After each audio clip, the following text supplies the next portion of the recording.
శాంతి భద్రతలు కాపాడాల్సిన పోలీసులు దొంగలతో దోస్తీ కట్టారు. చట్టాపట్టాలేసుకుని తిరుగుతున్నారు.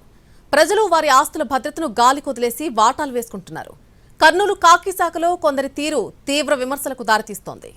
కర్నూలు జిల్లాలో ఒకటి కాదు రెండు కాదు వరుస సంఘటనలతో పోలీస్ శాఖ పరువు బజారున పడుతోంది. దొంగలతో కలిసి చోరీ చేసేవాళ్లు కొందరు, పోలీస్ స్టేషన్కే కన్నం వేస్తున్న వారు మరికొందరు, మహిళలకు రక్షణ కల్పించాల్సింది పోయి వారిని వేధించే వారికి కొమ్ము కాస్తున్న వారు ఇంకొందరు. ఈ వ్యవహారాలన్నీ బయటకు రావడంతో రకరకాల చర్చలు సాగుతున్నాయి. కర్నూలుకు చెందిన ఏపీఎస్పీ కానిస్టేబుల్ కృపానందం గుడివాడకు చెందిన దొంగ జగదీష్తో దోస్తీ కట్టి దొంగతనాల్లో వాటాలు తీసుకున్నాడు. అతగాడు దొంగతనం చేస్తే ఇతగాడు కాపలా ఉండేవాడు. దొంగను తన బైక్ పైనే ఎక్కించుకుని వీధులు తిరుగుతూ రెక్కీ చేసేవాడు. ఇలా ఓ దొంగతనం చేసి అడ్డంగా బుక్కయ్యాడు.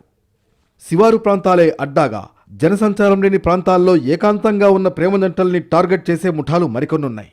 వారితో చేతులు కలిపారు కొందరు కానిస్టేబుళ్లు. వారిని దోచుకోవడమే కాదు, ఫోన్లు చేసి బెదిరించి బ్లాక్మెయిల్ చేసే ముఠాలకు సపోర్ట్ చేశారు కొందరు ఖాకీలు. ఈ వ్యవహారమంతా కర్నూలులో ఆవారాగా తిరిగే ఓ ముఠా నడిపిస్తోంది. దాంతో ఇద్దరు కానిస్టేబుళ్లు ఒక హోంగార్డ్ చేతులు కలిపారు. ఇటీవల బ్లాక్మెయిలింగ్ ముఠా దొరకడంతో ఖాకీల వ్యవహారం కూడా బయటపడి ఉద్యోగాలు ఊడిపోయాయి.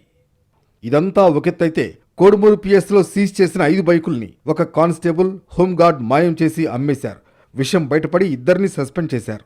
అలాగే చెక్పోస్ట్ దగ్గర సీజ్ చేసిన 105 కిలోల వెండి తాలూకా పిఎస్లో ఉంచితే దాని యజమానులు ఎవరూ రాకపోవడంతో కొందరు పోలీసులు అమ్ముకున్నారు.